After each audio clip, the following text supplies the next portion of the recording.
Welcome. I'm Halcyon. This is Hug Nation. Today, the topic is empaths. Now, I have to be honest. I was a little skeptical about people who claim to be empaths. Especially in the last few years, it feels like anybody who is sensitive or has anxiety or, is in touch with their feelings would say, oh, I'm an empath, as kind of an excuse for any sort of discomfort or struggle, or sometimes even as an excuse to not do something or attend things. And I'm like, dude, I get anxious. I've struggled with anxiety my whole life. I think everybody is empathetic. Everybody has the ability to connect with others. Some people are really closed off to that. But I think that it was more a situation of some people are not in tune with their empathy instead of there being a separate category of people that is empaths. Now, I try to be one who does not stick to their guns and am open to flip-flopping and try to be receptive and listen and change my mind when the situation, circumstances, information, experience comes to me that changes my worldview. And such an information has come to me this last week. After last week's Hug Nation, a week ago, a woman started messaging me after the broadcast and with some statements and some questions, and they were pretty distraught, pretty emotional, and they were trying to share with me this condition that they had. Something in the broadcast hit her emotionally, and she felt this, in some ways she felt a strong pain when I was emotional, and then she felt a relief at some point that was unusual for her. And as she was trying to explain these situations and this empath experience she had, it became really clear that what she was describing was not what I was projecting as a empath. What she was describing was way more visceral and way more intense and way more kind of detrimental to the ability to lead a normal life. She mentioned things like, I feel like my heart is breaking all the time. She said, I can't touch people. If people touch me, I feel all their fears and all their insecurities and all their pain. And so I don't go out in public. I can't take public transportation. I can't even be close to crowds. I drink often at night so that I can fall asleep. I want so much to be able to hug people, but I can't. I crave touch. I crave emotional connection, but I can't get close to people because of the suffering that I go through. And I was like, we chatted for a while, and I got to this one point, and we were chatting, and I was kind of like, not to her, but into my head, I was like, maybe I just need to cut bait and get out of this conversation. Like, I don't know how I can help this person. I don't have this experience of empath. I don't know exactly what to tell this person. I'm just listening and trying to be there for her. And so at what point do I say, hey, good luck with this? But then I was like, one of the things that she talked about was feeling so isolated and so alone. And she kept saying, I know this sounds crazy. I know I'm crazy. I know it sounds crazy. You must think I'm crazy. And I was like, I certainly don't think you're crazy. In fact, I know people that have talked about this similar experience. And I told them, I bet there are a number of people on my friends list that experience the exact same conditions, have the exact same feelings that you do. And she's like, well, I've never met anybody. My friends don't understand. I feel very alone in the world. And I was like, well, would you mind if I made a post and just asked if there's anybody out there that has this experience? And so I wrote, she said, sure, I'd love to know. And I said, are you an empath? Deeply so. I've been talking to someone online who is unable to touch people because of the energy transfer she experiences. She feels their sadness and fear. She has no control of her energy being sucked from her, so she can't be close to crowds or do public transportation. I was wondering if there was anyone out there who experienced this too, and maybe had figured out some ways to work with this gift. and the comments and replies and responses just started boom, boom, boom, boom, boom, boom, boom, boom. I started getting instant messages from people. There was 139 comments by morning of people that were like, this is how I deal with it. This is what I had to do to learn to deal with this. I've been dealing with this my whole life. And the tools and experiences that people started listing off. They started like, oh, I have to create a bubble around me before I leave the house. People use the word shield a lot, protection. People talked about using Qigong and Reiki and hypnosis. And there was Empaths Unite Facebook group that she was invited to discuss and talk about how to work with this. And so many of these people also talked about how once they had gained control or gained a mastery or gained kind of power over this thing that was, they were passive to the experience, it became a tool, one that they often can use to help people. And honestly, I was blown away.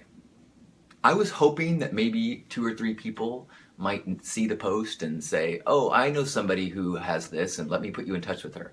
But it was like unbelievable to me, to the point that I was like, whoa, the world is different than I thought. You know, I kind of felt like I was in, chapter 5 of True Blood, the 5th season of True Blood, when all of a sudden you realize, wow, there's so many different species or creatures or different types of things out there. There's fairies and vampires and werewolves and changelings and empaths who experience the world differently than I do. And it kind of shifted my whole concept of the human experience, shifted my worldview, changed my empathy towards others, changed my awareness of what other people are experiencing in the world.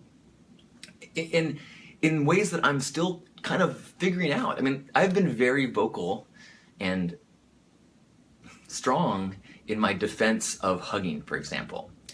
I've been challenged a lot that you should always ask for a hug from people. And I've been very firm, like, no, I'm going to put my arms out, and if you would like to stop me for a hug or put your hand out, you're welcome to do so, but I don't want to start my interactions from the assumption that you are wounded and can't handle physical touch.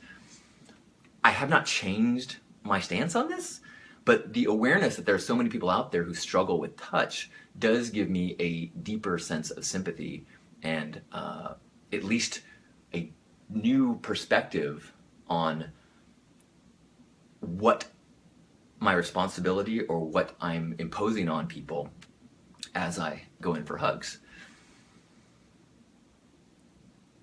The woman the next morning wrote,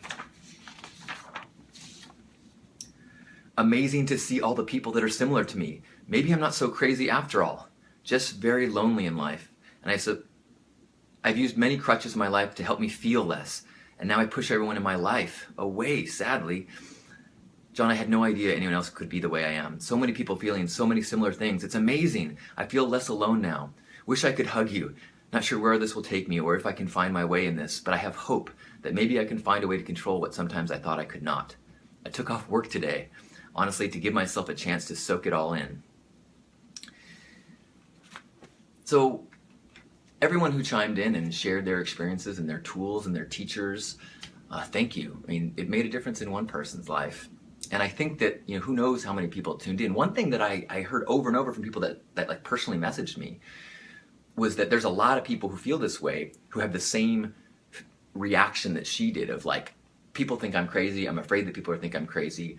I don't normally share this publicly, and that's why I'm sending you this personal message, because I don't want that to be in someone's awareness judgment of me in case they can't understand it, because so many people can't. So I'm really glad that I didn't stop the conversation because I didn't know how I could help. I've had this sense that maybe I can do something, and I'm really honored and so pleased that being able to just kind of like amplify this woman's message was able to then touch so many people that had something to share.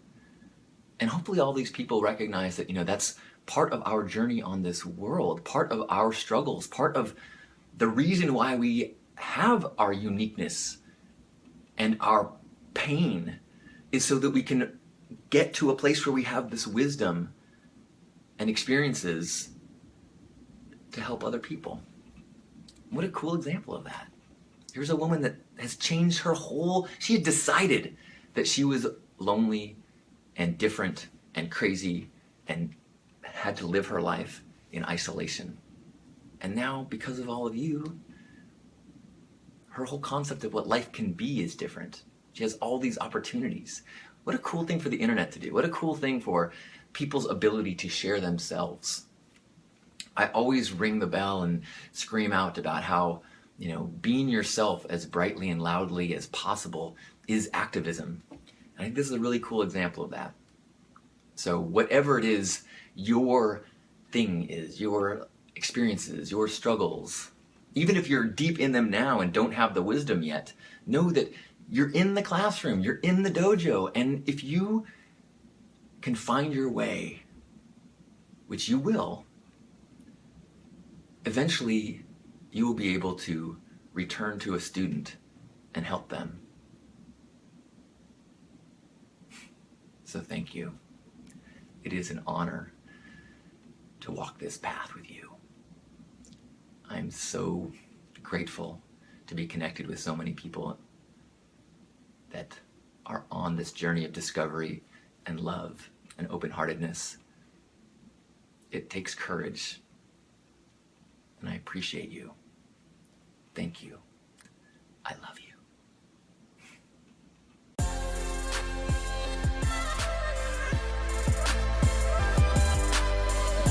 But again, thank you for being here today. Thank you for connecting and allowing this vibration to aid and grow and amplify one another. I'll be checking in online to see all the comments and posts that I did not see during the broadcast. So thank you for your patience and understanding with me in all regards.